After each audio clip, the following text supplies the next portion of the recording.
Doon, hindi ko sasabihin bilang ginagamit, ay nagtatampo na si Divine Mercy, hindi ka na nagsisimba rito. O, ay nagtatampo na ang mahal na Senyor, hindi ka na nagpupunta, puro ka na lang sa Divine Mercy.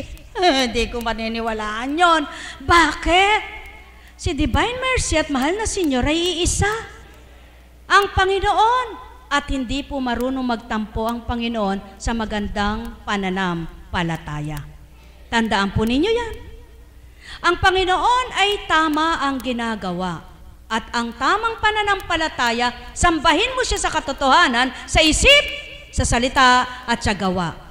Hindi doon sa kung saan-saan patron. Kaya lamang, obligasyon mong magsimba bilang Katoliko, dapat kang magsimba dahil yun ang panuntunan. Tama po ba? Yun ang obligasyon mo bilang Katoliko doon sa parokya. Dahil doon laging may misa. Tama po ba? Subalit ikaw dito kung saan ka man barangay na may misa, doon ka rin magsisimba. Tama ba? Paano kung minsan sa isang taon lang magkamisa sa inyo? Pag piyesta lang. Minsan sa isang taon ka lang sisimba.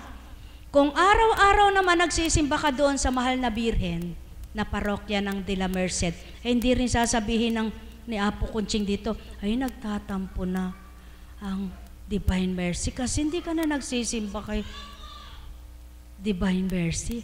Hindi, sapagkat kahit saan kayo magtungo, kinatutuwa ng Ama yun.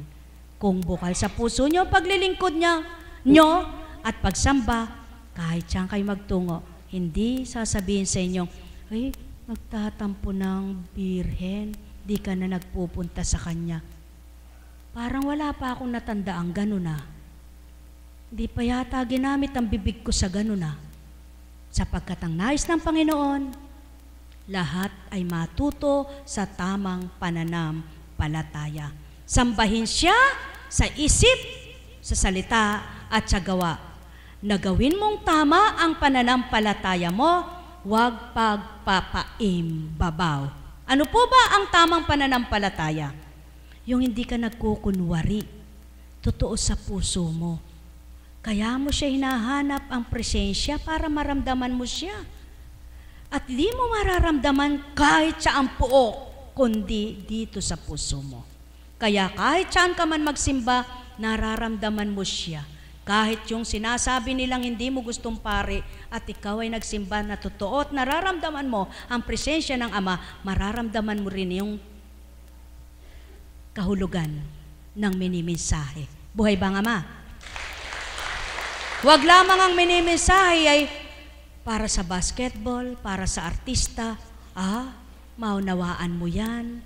Dahil pag ang minimensahe para sa basketball, para sa artista, hindi ka na nanonood ng basketball, hindi ka nanonood ng artista, may maboboring ka, sabi ng tao. Dahil wala doon sa banal na aklat yun, ano?